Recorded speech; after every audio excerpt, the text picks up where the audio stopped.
Today, we're diving into the hidden algorithms that influence not just what you see online, but something way more fundamental: your decision to vote. Or, maybe more importantly, your decision not to.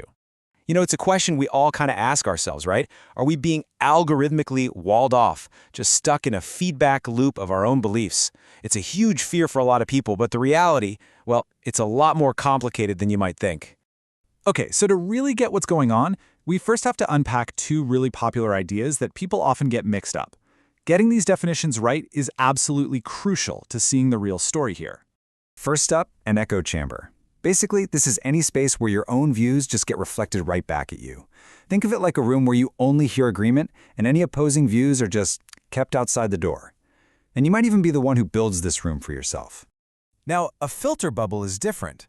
This is the version that really scares people, where an algorithm, working silently in the background, builds that echo chamber for you. It personalizes your reality without you ever asking it to.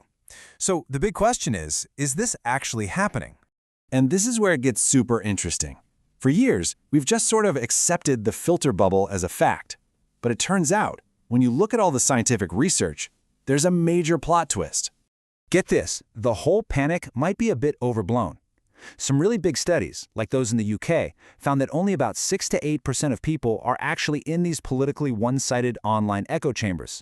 That's a surprisingly small slice of the population. And this quote just hits the nail on the head.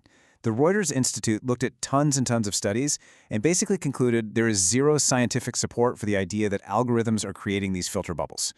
In fact, sometimes they find the exact opposite is true. So, what's really going on?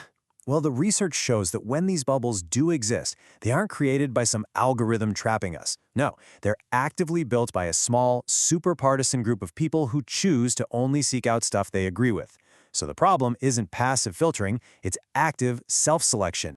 Okay, so if the big threat isn't the filter bubble, then where should we be looking? This is where the story really pivots. The true power of algorithms isn't about narrowing your newsfeed, it's about governing our society in ways we are only just beginning to wrap our heads around. This whole idea of algorocracy, which is just a fancy word for government by algorithm, it might sound like something out of a sci-fi movie, but it's not new at all. I mean, it goes all the way back to Soviet computer networks in the 60s and this revolutionary project in Chile in the 70s. The dream of using code to run society has been around for a long, long time.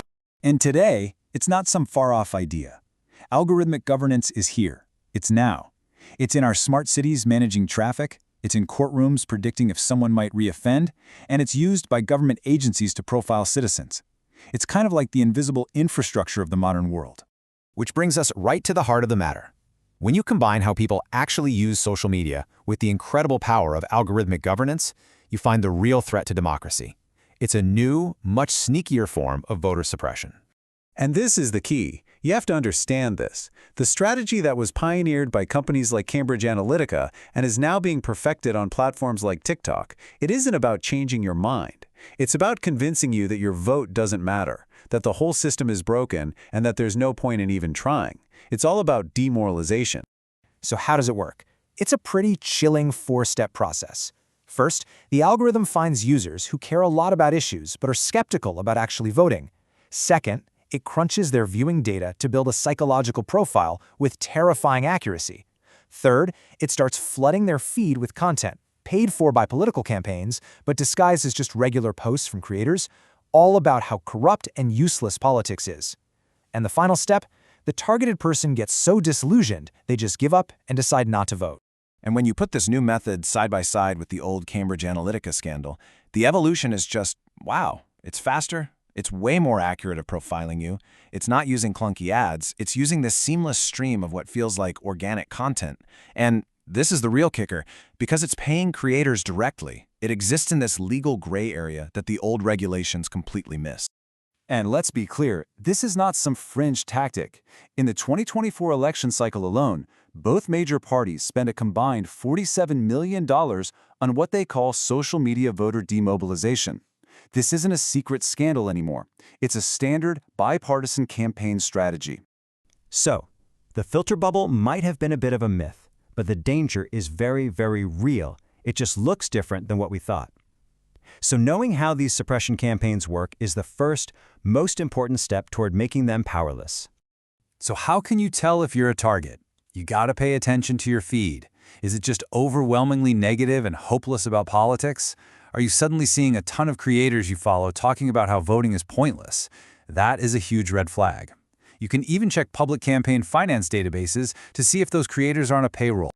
So we've moved past the old fear of being passively trapped in a bubble. The new reality is being actively targeted to make you feel demoralized.